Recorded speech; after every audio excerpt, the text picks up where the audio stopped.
আসসালামু আলাইকুম। অ্যান্সার পক্ষ থেকে আমি নাদিম মোহাম্মদ তোমাদেরকে সবাইকে স্বাগত। আশা করি তোমরা সবাই ভালো আছো। তো আজকে তোমার কি এসএসসি 25 পরীক্ষার্থীদের রসায়ন পরীক্ষা আজকে অনুষ্ঠিত হয়ে গেছে। তো আমরা গতকালকে অ্যান্সার পক্ষ থেকে রসায়নের স্পেশাল একটা সাজেশন তোমাদেরকে দিয়েছিলাম এবং ওই সাজেশন থেকে মোটামুটি আমাদের সবগুলা টপিক যে কমন পড়েছে, এমসিকিউ হোক বা ক হোক অথবা কি সৃজনশীল গ উত্তর করার জন্য। আশা করি আমাদের সবার পরীক্ষা ভালো হয়েছে এবং আমাদের A+ থাকবে। তো আমাদের আজকে অনুষ্ঠিত যে পরীক্ষাটা ঢাকা বোর্ডের, তোমার কি ক সেটটা আমার হাতে এখন আছে। তো ক সেটটা আমার হাতে আছে। আমরা এই ক সেটে এমসিকিউ থেকে যে কয়েকটা এমসিকিউ আমরা মোটামুটি মনে করি ম্যাথ টাইপের আছে, এইগুলো আমরা একটু এখন করার চেষ্টা করবো। 4 থেকে 5টা এমসিকিউ আমরা করবো আজকে। তো এই এমসিকিউর মধ্যে আমাদের ঢাকা বোর্ড ক সেটের মধ্যে তো 2 নম্বর একটা প্রশ্ন ছিল, হ্যাঁ, যে নিচের কোনটির ব্যাপন হার বেশি। 2 নম্বর প্রশ্ন ছিল নিচের কোনটির ব্যাপন হার বেশি।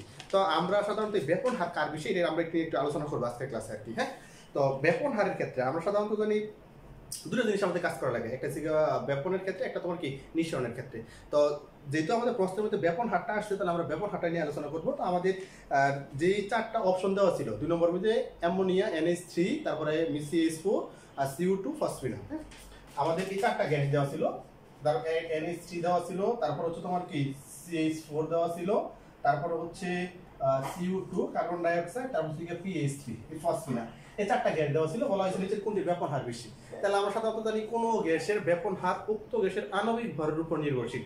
যে গ্যাসের আণবিক ভর কম তার ব্যাপন হার বেশি, আর যে গ্যাসের আণবিক ভর বেশি তার কিন্তু ব্যাপন হার কম। ঠিক আছে, এখন আমরা এটা বোঝার জন্য আরো সুন্দর একটা উদাহরণ দিতে পারি। মনে করো 2 জন লোক আমাদের দৌড় প্রতিযোগিতায় অংশগ্রহণ করছে। একজন মানুষের ওজন 100 কেজি আর একজন মানুষের ওজন কি 80 কেজি। আর দৌড় প্রতিযোগিতায় অংশগ্রহণ করলে কে ফার্স্ট হবে? তাহলে অবশ্যই যার ওজন কম।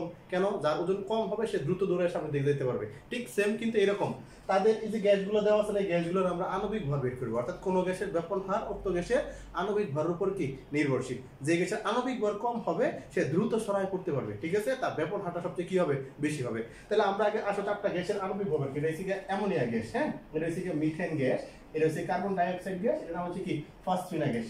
তাহলে তার যদি আণবিক ভরটা বার করি, আমরা নাইট্রোজেনের ভর কত জানি আমরা 14, ঠিক আছে, হাইড্রোজেনের ভর কত 1, তাহলে 3টা হাইড্রোজেন আছে, 3 একে 3, তাহলে যোগ করলে তুমি কত পাবে? 17।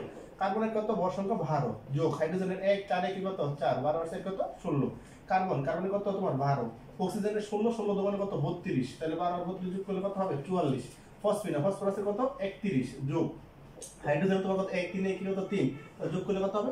34। তাহলে আমরা সবগুলো গ্যাসের কিন্তু আণবিক ভর বের করে ফেললাম। ঠিক আছে, তো এই আমরা বলছি কোন গ্যাসের ব্যাপন হার উক্ত গ্যাসের আণবিক ভরের উপর নির্ভরশীল। যে গ্যাসের আণবিক ভর সবচেয়ে কম হবে তার ব্যাপন হার সবচেয়ে কি হবে? বেশি হবে।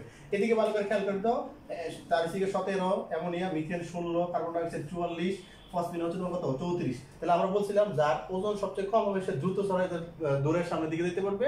আর গ্যাসের ক্ষেত্রে বললে যার আণবিক ভর সবচেয়ে কম হবে সে তত দ্রুত চতুর্পাশে কি করতে পারবে? সরাই করতে পারবে। তাহলে এই ক্ষেত্রে মিথেনের আণবিক ভর সবচেয়ে কম।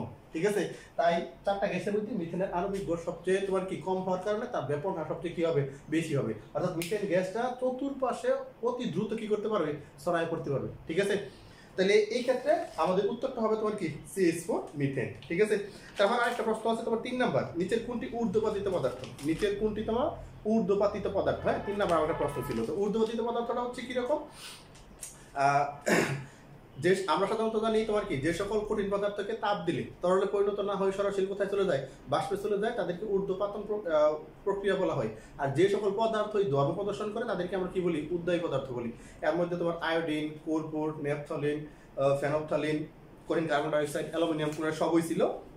আমার উদ্দীপক আজকে প্রশ্নে ছিল তোমার কি আয়োডিন ছিল, potassium sulphate, calcium sulphate, sodium carbonate. ঠিক আছে, 4টা অপশনের মধ্যে যেহেতু আমাদের অলরেডি জানি আমরা আয়োডিন এটা কঠিন পদার্থ, একে তাপ দিলে সরাসরি তরলে পরিণত না হয় কোথায় পরিণত হবে? বাষ্পে পরিণত হবে। তা আয়োডিনটা কি পদার্থ? উদ্বায়ী পদার্থ। তাহলে আমার উত্তরটা হবে উদ্বায়ী পদার্থ। ঠিক আছে,